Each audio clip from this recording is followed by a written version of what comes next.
Olá, seja muito bem-vindo ou bem-vinda a mais uma videoaula aqui nessa Telasoft. Eu sou o Gunnar Correia e na aula de hoje nós vamos trabalhar com o Mutation Observer aqui no JavaScript. Então, antes da gente iniciar, aquele recadinho básico, pedir para você se inscrever no canal caso já não seja um inscrito, deixar o seu curtir, isso ajuda muito o YouTube a recomendar esse vídeo para outras pessoas e a impulsionar esse material também. E é claro, no final do vídeo, ao término da aula, depois que você assistir tudinho, eu quero pedir também para você deixar um comentário do que você achou dessa aula e sugestões para futuras aulas, beleza? Bem, recadinho dado, bora lá para nossa aula. Então, basicamente, o que é o Mutation Observer? O Mutation Observer é uma API do navegador, tá? Uma API do seu browser aí, do seu Chrome, do seu Edge, do seu Mozilla, que ele permite escutar e monitorar quando algum elemento na página, no DOM no caso, é modificado. Então, por exemplo, a gente vai criar aqui uma lista de tarefas. Então eu vou criar ali uma estrutura de script para que quando essa lista de tarefa for modificada, eu conseguir detectar. Em alguns casos, isso é muito importante para verificar se a página teve alguma modificação por terceiros, como algum plugin, por exemplo. E aí você pode interromper uma transação bancária, por exemplo. Então, ao invés de você continuar com alguma transação, com alguma execução, como você detectou que houve uma mudança ali no elemento, você pode interromper essa execução. Em outros casos, você pode detectar também se um objeto teve a inserção de um outro elemento e a partir disso você pode tentar resgatar o seu valor e exibir isso para o usuário. Bom, as oportunidades e as possibilidades de utilizar o Mutation Observer é absurdamente gigante. Nessa aula, como eu já falei, nós vamos criar um exemplo aqui utilizando uma lista de tarefas para exemplificar e elucidar melhor todo esse contexto. É algo bem simples, algo bem fácil de utilizar, você vai ver que rapidinho você vai pegar, não exige muitas linhas, não existe um conhecimento avançado de JavaScript, então você vai conseguir entender isso certinho, beleza? Bem, eu vou abrir aqui o meu VS Code e você vai notar que eu já tenho uma certa estrutura aqui pronta. Eu vou explicar o que eu fiz aqui, tá bom? Nada demais. É que basicamente eu deixei estilizado aqui um CSS, tá? Não vou nem entrar aqui a fundo sobre isso, mas eu deixei um formuláriozinho bonitinho para a gente conseguir visualizar alguma coisa, tá bom? Deixa eu abrir aqui então o meu index.html e você vai ver aqui, ó, que a gente tem esse botãozinho e esse input, tá? Então, basicamente, foi isso aqui que eu fiz. Então, no nosso HTML aqui eu defini o lang como PTBR, isso é irrelevante para o nosso contexto atual. Criei alguns estilos aqui, tá? E lembrando que todo esse código aqui, ele tá disponível lá no nosso site. Às vezes o pessoal pergunta, cadê o código? Eu sempre falo, galera, olha a descrição do vídeo. Aí embaixo tem a descriçãozinha, tem um link para o artigo oficial, tá? Tem muitas informações importantes na descrição do vídeo. Então, olha a descrição do vídeo aí para você conseguir entender e localizar o que você realmente precisa, tá bom? Então, aqui eu vou desabilitar, na verdade, eu vou minimizar aqui, eu vou recolher essa seção de style, porque para a gente ela é irrelevante. E para nós o que é relevante está aqui embaixo, tá? Então, basicamente, criei aqui uma div, um wrapper, para poder conter nossos elementos, tá? Só para agrupar tudinho. Eu deixei esse cara aqui centralizado, tá bom, pessoal? Então, minha div fica bem no centro da tela por conta dessa div aqui com a id list. Aqui a gente tem dois elementos importantíssimos, tá? A gente tem aqui um input do tipo text. Você pode ver que o type está aqui, né? Com o valor... o atributo type está com o valor text. E eu dei o nome para esse cara de item to list. Perceba que a gente separou aqui com um tracinho, ó. Item to list. E aqui a gente também tem um botão, tá? Eu chamei ele aqui de btn add to list. Então, esse cara aqui vai conter o nosso texto e esse cara aqui vai ser o botãozinho que a gente vai apertar. Então, quando eu clicar no botãozinho de adicionar, eu quero pegar o texto que está aqui, tá? E quero adicionar esse texto na minha lista. Que lista é essa? É essa lista que vocês estão vendo aqui embaixo, ó, tá vendo? Então a gente tem uma underlined list, ou seja, uma lista não ordenada, que é quando os itens não seguem uma ordem cronológica, digamos assim, uma ordem numerada, tá? Então a gente usa uma UL para isso, beleza? E eu dei o nome para esse cara aqui, né, através do atributo ID, como list items, que seria lista de itens, tá bom? E aqui embaixo a gente tem um outro cara também muito importante, que é a nossa tag script apontando para o source, tá? src aqui, apontando para o meu arquivo de script, tá bom? Então aqui no meu arquivo de script, o que eu tenho, tá? O que eu sempre uso nas aulas, que é habilitar aqui o strict mode, ou seja, o browser não vai corrigir nada para a gente, o mínimo erro ele vai quebrar a página. Então eu quero que isso aconteça, até porque a gente está aprendendo aqui, né? Então a gente não quer que o browser fique corrigindo coisas para a gente. A gente vai codar certinho, redondinho e qualquer coisa que quebre a página e a gente resolve, bom? Como você pode notar aqui, não tem nada demais também. Declarei aqui 3 constantes, tá? Não são variáveis, são constantes, tá? Tem vídeo aqui no canal falando sobre constantes e variáveis, tá bom? O que eu tenho, então? O texto, que eu acesso aquele meu elemento, tá? Então, vou dar aqui um carry selector. E nesse carry selector eu procuro pelo ID item to list, tá? Então, eu vou acessar aqui o elemento de texto. Aqui eu acesso o elemento btn, que é o nosso botão. E aqui eu tenho acesso à nossa lista, tá? Olha só. O nomezinho que está aqui dentro, ele é compatível com o nomezinho que está aqui no nosso atributo, tá? Então é importante a gente respeitar essa regra aí, tá bom? E o que eu vou fazer então? Eu quero que quando eu clicar no meu botão, o texto que esteja nesse arquivo aqui, nessa variável, seja inserido na minha lista. E para isso é bem fácil, ó. Então o que a gente vai fazer aqui, ó, btn.addEventListener, inclusive tem uma aula sobre isso, tá? Aqui no canal. Então a gente vai adicionar um clique esse cara. E quando houver o clique, a gente vai disparar aqui uma função de callback, tá? Então vai chamar essa função aqui pra gente. Aqui faltou uma barra, não, parênteses. Beleza? Então o que eu vou fazer? Eu vou ficar, ó, se o meu text.value, tá? Que é a propriedade que traz as informações para mim. Se for vazio, então o alert insira alguma coisa. Insira não, né? Insira um valor, tá bom? Eu quero que a minha aplicação seja interrompida, eu não quero que ele continue com a execução do script. Então, vou dar um return aqui antes, tá bom? Então, vamos testar isso aqui. Eu gosto de fazendo e testando, tá? Então, teste. Beleza? Só que agora, ó, atualizei aqui, não foi. Vamos ver o que está acontecendo. Dei adicionar, ele não foi. Deixa eu dar aqui um inspecionar para a gente monitorar os erros, tá? Então, btn add event listener, clique. Deixa eu colocar um alert aqui em cima, tá? Para ver se vai entrar aqui dentro. Ó, ele entrou, tá? Na verdade, ele atribuiu ali dentro, né? A gente tem que fazer dois iguaizinhos aqui, que é comparação, tá? E até mesmo comparação de igualdade, que seria um dos melhores cenários. Mas eu vou comparar aqui só o valor, tá? Não o tipo. Ok? Insira um valor. Beleza, tá funcionando. O que eu faço agora? Eu vou fazer o seguinte, ó. Eu preciso pegar aquele elemento meu que tá ali dentro, tá? E inserir na minha lista. Então, para isso que eu vou fazer? Eu vou criar aqui uma const, melhor, que é um li, né? Um let aqui, uma variável de contexto. Let li recebe document.createElement. A gente vai criar um elemento do tipo li, afinal, é o único tipo de atributo, melhor, o único tipo de tag que a gente pode inserir dentro da lista, né? A gente já viu isso lá nas aulas de HTML, tá?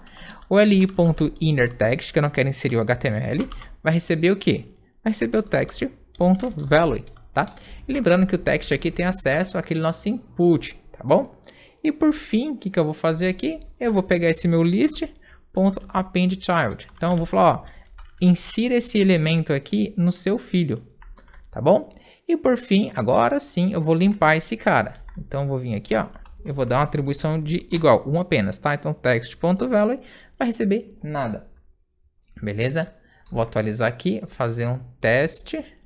E olha só, funcionou, tá bom? Então mais uma outra coisa e assim por diante. E agora você deve se perguntando, tá, professor, e como que eu vou usar o Mutation Observer agora, tá bom? Então, basicamente, o que vai rolar? Eu tenho esse camarada que está inserindo, isso aqui não tem ligação nenhuma com o nosso Mutation Observer, ele simplesmente está inserindo isso daqui. Eu poderia inserir um array, depois percorrer esse array e popular aquele arquivo, tá? Mas para o nosso exemplo aqui isso não vai acontecer. Para o nosso exemplo aqui a gente quer detectar a mudança naquela lista. Então para isso, aqui embaixo, e agora sim, a gente vai criar aqui uma constante, vou chamar de observer, tá? E vai receber o new, uma nova instância da classe Mutation Observer, tá? E como parâmetro aqui, eu vou passar mutations, uma variávelzinha, tá bom? E eu consigo pegar todos os dados que foram modificados, tá? Então, quando houver uma modificação, é nessa variável aqui que a gente vai ter as informações. Então, vamos testar esse cara aí, né? Só que olha só que interessante. O fato de eu vir aqui simplesmente e adicionar, não vai trazer nada para mim. Por quê? Porque eu preciso falar, ó, browser, observador, comece a observar. Então, para isso, observer.observer, bom? Simples assim. Só isso que a gente precisa. E aqui ele vai pedir para mim duas informações. Ele quer falar, ó, quem que você quer observar? Primeiro eu quero observar a lista, né? É ela que a gente está inserindo qualquer conteúdo. Então eu quero observar esse cara. Quando entrar alguém aqui dentro, observa ele para mim, tá bom? Então o primeiro parâmetro eu vou passar o meu list, tá? Não é o nome dele, a gente tem que acessar esse elemento, passar uma referência do DOM para ele, tá? Então tem aqui a variável list. E o segundo parâmetro eu posso passar aqui uma propriedade do tipo child list, tá? Isso daqui basicamente fala pelo seguinte, ó. Não monitore apenas mudanças no elemento pai. Qualquer filho que tiver mudança, também traga a mim, tá bom? Então, monitora também. E agora sim, a gente consegue obter essas informações, tá? E olha só, a gente teve aqui esse Mutation Recorder. Olha só, ele trouxe pra gente aqui algumas informações. Olha só, o target, quem foi o alvo. Então, ele trouxe um monte de informações pra gente. O que é importante pra gente nesse momento? O type. Perceba que ele tá aqui como child list. Tá? Vou até copiar esse valorzinho aqui. E eu vou jogar ele aqui dentro, ó. Então, vou fazer o seguinte, ó. For each, melhor, mutations. Eu vou percorrer todos esses caras que foram modificados. Eu vou fazer o seguinte, ó. Mutations.for each. A gente já viu isso lá no JavaScript, né? Como a gente pega esses caras. Vou chamar de mutation, tá? Cuidado para não confundir o nome, tá, pessoal? Aqui nós estamos no plural, ou seja, tem mais de um. E aqui nós estamos no singular. Tem apenas um cara, tá? Mutations é uma lista. Mutation, sem o Szinho no final, é um elemento, tá bom? E aqui eu faço, ó, if mutation.type equals to child list. Se for, eu vou dar aqui então, vou até abrir umas chaves aqui, a gente vai ter mais de um comandozinho ali dentro. Eu vou dar um console.log. Olha só que legal, vou pegar o mutation.target, então eu vou pegar o cara que foi modificado e vou dar aqui um inner text. Eu vou acessar o elemento que teve mudança, tá? Então eu vou pegar aqui o elemento que teve mudança e vou pegar também aqui o texto dele, beleza? Então aqui no meu console do navegador, eu vou simplesmente inserir esse cara. Olha só, ele trouxe para mim aqui então essa informação, trouxe o Gunnar, ele acessou o meu item, tá? Então Gunnar Correia, ele viu aqui que teve outras modificações nesse meu elemento, então eu trouxe o Gunnar Correia, ele trouxe todo mundo para mim, beleza? Bem, é isso. Tem só mais um ponto importante que a gente tem que tratar aqui antes de eu dar uma explicação adicional, que é o seguinte. Ficar monitorando elemento na tela é um processo um pouco pesado, tá? Claro que colocar o mutation apenas não deveria, pelo menos, não vou falar que não deveria prejudicar a sua performance. Mas nós sabemos que as páginas e aplicações web modernas e dinâmicas, elas não têm apenas um único ponto de iteração, né? Melhor, interação. Então, a recomendação é que quando você realmente detectar que tudo foi modificado, você conseguiu obter o que você queria, que você faça a desconexão. Então, observer.disconnect, beleza? E agora sim, o observer para de funcionar.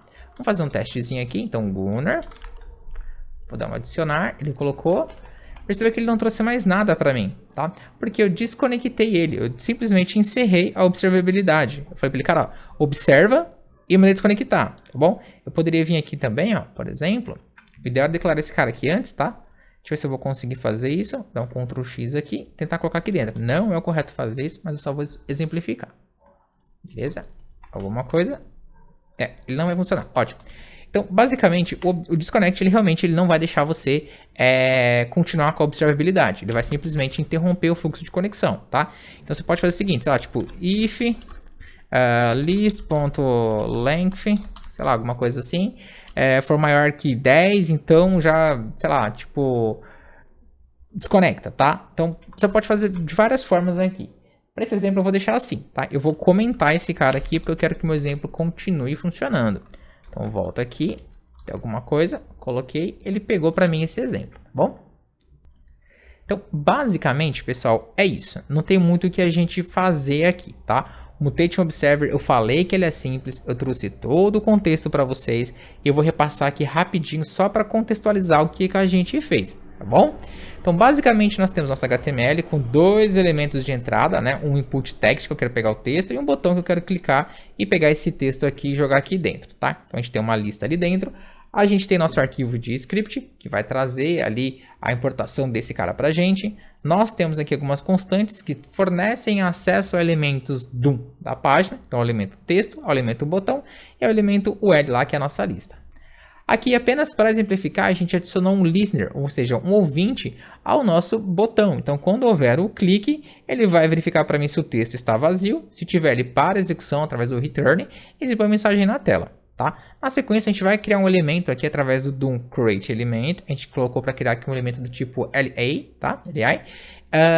E esse cara aqui, ele vai inserir um texto pra gente. Então, inner text, que seria um texto interno. E qual texto você quer? Eu quero inserir um text.value. Então, que tem dentro do meu elemento texto, tá bom? Aqui, então, a gente acessa a nossa lista e fala, lista, ó, depois do seu último elemento, insere esse outro elemento para mim aí. E aí, por fim, a gente limpa o valor do texto. Afinal de contas, a gente quer que o usuário digite uma outra coisa. Então, a gente deixa limpo para que ele não tenha que ficar deletando, né? Então, a gente deixa a experiência dele um pouquinho melhor ali na nossa página. Então, através disso daqui, a gente tem ali um ganho de UI, melhor vai? Não, né? Na verdade, um ganho de UX ali dentro, tá? Aqui embaixo nós temos o nosso Mutation Observer, tá? E eu preciso acessar esse cara, então por isso eu declarei uma variável, tá? Não posso simplesmente dar um new aqui em qualquer lugar, eu tenho que ter acesso a ele até para observar e desconectar, tá? Nesse Mutation Observer, o parâmetro que a gente passou aqui como primeiro cara é um callback, tá? Peguei aqui uma função, nesse parâmetro de função eu passei uma variável e essa variável, como a gente já viu, retorna todos os itens que foram modificados. Então, já que ela retorna vários itens, a gente percorre eles através do for each. Então, mutations.forEach, a gente vai percorrer esse cara. E para cada item que ele encontrar, nós vamos jogar na variável mutation. Então, de 10 itens, na que a gente estiver lendo isso aqui, esse mutation vai retornar o item 1, 2, 3, 1 de cada vez. Bom, aqui a gente acessou esse cara, perguntou qual que é o type dele, se foi um filho que foi inserido, tá? Se não foi uma mudança no próprio pai, então se foi uma mudança no filho. E a gente pegou aqui e acessou esse filho exibindo o texto dele na tela. Mais abaixo aqui, depois desse bloco de código, a gente tem aqui a variável observer, que a gente já iniciou, já tem uns parâmetros, já sabe que tem que rodar, mas ela não foi inicializada. Então, para inicializar e falar para começar a ouvir, o que eu faço? Eu vou dar aqui um mutation.observer, vou chamar o método observer, eu passo qual é o objeto que eu quero que ele fique lendo para mim, no caso é o meu objeto ali, né, no meu DOM list, eu passei um segundo parâmetro, falando, cara, ó, seguinte, monitora qualquer alteração ali no child list, qualquer filho, tá? Child do inglês é filho, qualquer filho, qualquer componente interno ali dentro desse DOM meu, monitora também, tá bom? E por fim aqui a gente fez a desconexão, tá? Eu comentei para vocês viram ali o que acontece, né? Que ele para de funcionar. Então, basicamente, pessoal, é isso, tá?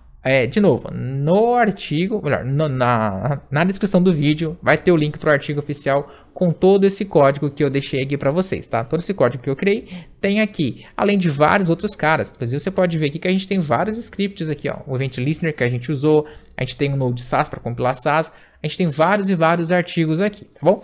Nós também temos aqui alguns cursos, tá bom? Por questão de tempo, eu não vou entrar nesse cara aqui, mas o link para nossa plataforma de cursos também está aí na descrição, beleza? São vários cursos de programação, da área de desenvolvimento, web e games, beleza? Então, é isso aí, pessoal. Fiquem com Deus e até a próxima aula.